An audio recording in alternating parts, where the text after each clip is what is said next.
మీ business ఏదైనా మీ ఊర్లో promotion చేయాలంటే అది సుమన్ టీవీతోనే సాధ్యం. ఇప్పుడే సంప్రదించండి.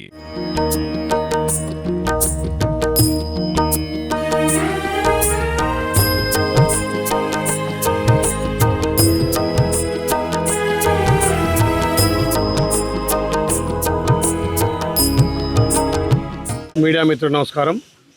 ఈరోజు ఆలయ నియోజకంలోని కొలంపేక గ్రామం. ఈ ఆలయ నియోజకంలో పెద్ద గ్రామం, సుమారు 9-10 వేల జనం ఉన్నటువంటి గ్రామం. ఈ గ్రామానికి ఇలా మార్నింగ్ వాక్ ద్వారా ఈ ప్రభుత్వం తీసుకున్నటువంటి ప్రతిష్టాత్మకంగా తీసుకున్నటువంటి ఇందిరమ్మ ఇండ్లు లబ్ధిదారులందరినీ ప్రోత్సహించి త్వరితగతిన ఇందిరమ్మ ఇండ్లు పూర్తి చేసి 10-15 ఏళ్ల కలను సొంతింటి కళ నెరవేర్చే దిశగా ఇలా ఇందిరమ్మ ఇండ్లు మా ప్రభుత్వం గౌరవ ముఖ్యమంత్రి రేవంత్ రెడ్డి గారి నాయకత్వాన మంజూరు చేసి వాటిని వేగవంతం చేయడానికి ఈ మార్నింగ్ వాక్ ద్వారా ఇలా కొలంపేకలో పర్యటించడం జరిగింది. సుమారు ఈ ఒక కొలంపేకలనే 92 ఇండ్లు శాంక్షన్ చేసినాం. దానికి గాను 75-80 ఇండ్లు కూడా పురోగతిలో ఉన్నాయి. ఇప్పటికే 54 ఇండ్లకు బిల్లులు కూడా పడడం జరిగింది. ఇంకా కొన్ని బేస్మెంట్లు కంప్లీట్ అయ్యి లెంటల్ లెవెల్ కానీ స్లాబ్ లెవెల్లోకి వస్తున్నాయి. వాటందరికీ కూడా ఒక మనోధైర్యం కల్పిస్తూ సొంతింటి కళ నెరవేర్చాలని చెప్పి ప్రభుత్వం నుంచి అన్ని విధాలా సహకరిస్తూ ప్రభుత్వ ధరకే ఇసుకను కానీ సిమెంట్ కానీ సలా కానీ వాళ్ళకు అందిస్తూ ఎక్కడ కూడా ఇబ్బంది లేకుండా వాళ్ళ సొంతింటి కళ నెరవేరే విధంగా ఈ మార్నింగ్ ద్వారా ఆది సోమవారం 2 వారాలు ఒక్కొక్క గ్రామం తిరిగి ఇందిరమ్మ ఇళ్ళ ప్రోగ్రెస్ చేస్తున్నాం. తెలంగాణ రాష్ట్ర వ్యాప్తంగా కూడా ఆలయ నియోజకం ఇలా సుమారు 2వ దశలో 3వ దశలో ఆలయ నియోజకం ముందంజలో ఉంది. అంటే ఇందిరమ్మ ఇళ్ళు త్వరితగతిన కంప్లీట్ చేసే దశలో మాది తెలంగాణలో 2వ ప్లేస్ ఉన్నందుకు ఇక్కడ గౌరవ కలెక్టర్ కానీ జేసీ కానీ ఆర్డీఓలకు ఎంఆర్ఓ ఎండిఓలకు నిజంగా చాలా చక్కగా పనిచేసి ఇందిరమ్మ ఇళ్ళను త్వరగా పూర్తి చేస్తున్న వాళ్ళకి అభినందిస్తూ, ఎవరైనా పేదోళ్ళు ఉంటే కూడా వాళ్ళకి మా ఫౌండేషన్ ద్వారా ఇంత ఆర్థిక సాయం చేసుకుంటూ 50 బస్తాల సిమెంట్ కానీ ఇంత సలాకి మంజూరు చేసుకుంటూ ఎక్కడికక్కడ వాళ్ళ ఇళ్ళ పరిస్థితిని పర్యవేక్షించి త్వరితగతిన పూర్తి చేయాలనే బాధ్యత తీసుకొని ముందుకు పోతున్నాం.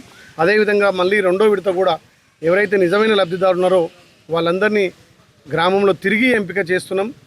ఇంకా కొంతమంది L2లో కానీ L3లో అర్హులు ఉన్నారు, వాళ్ళకు 2వ విడత మంజూరు చేస్తామని మాటిస్తూ పార్టీలకు అతీతంగా కులాలకు అతీతంగా మతాలకు అతీతంగా ఇందిరమ్మ ఇండ్లు నిజంగానే మార్నింగ్ వాక్ చూస్తుంటే ఒక 6-7 మేము బీజేపీ రాష్ట్ర నాయకులం, బీజేపీ జిల్లా నాయకులం, మేము టీఆర్ఎస్ నాయకులం. మాకు ఇందిరమ్మ ఇండ్లు ఇచ్చింది గత 10 ఏళ్ళుగా. ఆ ప్రభుత్వంలో మాకు ఎలాంటి లబ్ధి జరగలేదు. ప్రజాపాలన వచ్చిన తర్వాత గౌరవ ముఖ్యమంత్రి రేవంత్ రెడ్డి నాయకత్వాన మేము వేరే పార్టీ అయినా మమ్మల్ని చూసి మా బీదరికాన్ని చూసి మాకు ఇల్లు లేదని చెప్పి గ్రహించి కాంగ్రెస్ పార్టీ ఇక్కడ ఉన్నటువంటి నాయకులు కూడా ఇందిరమ్మ ఇల్లు ఇచ్చిన సంతోషం వ్యక్తం చేస్తున్నారు. మా ప్రభుత్వానికి ప్రజాప్రభుత్వానికి గౌరవ ముఖ్యమంత్రికి మా మంత్రికి కావాల్సింది ఒకటే, పేదోడికి ఇందిరమ్మ ఇల్లు కళ నెరవేర్చాలి, పేదోడికి సంక్షేమ ఫలాలు అందాలి, పార్టీలకు అతీతంగా కులాలకు అతీతంగా మతాలకు అతీతంగా ఇలా అభివృద్ధి చేసుకుంటూ అన్ని వర్గాలను కలుపుకొని ముందుకు పోతున్నాం. ఆ తరుణంలో ఇలా కొలంపేకలో మార్నింగ్ వాక్ ద్వారా మా జిల్లా అధ్యక్షుడు కానీ మా మండలాధ్యక్షుడు ఇక్కడ ఎంపీపీ సీనియర్ నాయకులందరూ కూడా పర్యవేక్షణ చేసి పొద్దున 6 నుంచి 10 గంటల వరకు 10:30 వరకు కూడా ప్రతి ఇల్లును పర్యవేక్షించడం జరిగింది. అధికారులు కూడా ఎక్కడికక్కడ కరెంటు సమస్యలు ఉన్నా కానీ డ్రైనేజ్ సమస్యలు ఉన్నా అక్కడక్కడ సీసీ రోడ్ల సమస్యలు ఉన్నా ఈ వర్షాలకు ఎక్కడైతే ఇబ్బంది ఉంటే వాటిని కూడా అన్నీ పర్యవేక్షించి అందరు అధికారులు ఇలా చక్కగా ఇక్కడ అటెండ్ అయ్యి మొత్తం గ్రామం తిరిగి సమస్యలు తెలుసుకున్నాం. ఒక్కొక్కటిగా దాన్ని ప్రయత్నిస్తాం. ముఖ్యంగా ఈ ప్రాంత విలువైపోయినటువంటి కోటి లింగాలు సోమేశ్వర స్వామి ఇలా సోమవారం దర్శించుకోవడం నిజంగా అదృష్టంగా భావిస్తూ ఈ స్వామివారి ఆశీర్వాదంతో ఇంకా కూడా వర్షాలు సమృద్ధిగా పడి చెరువులన్నీ నిండాలి.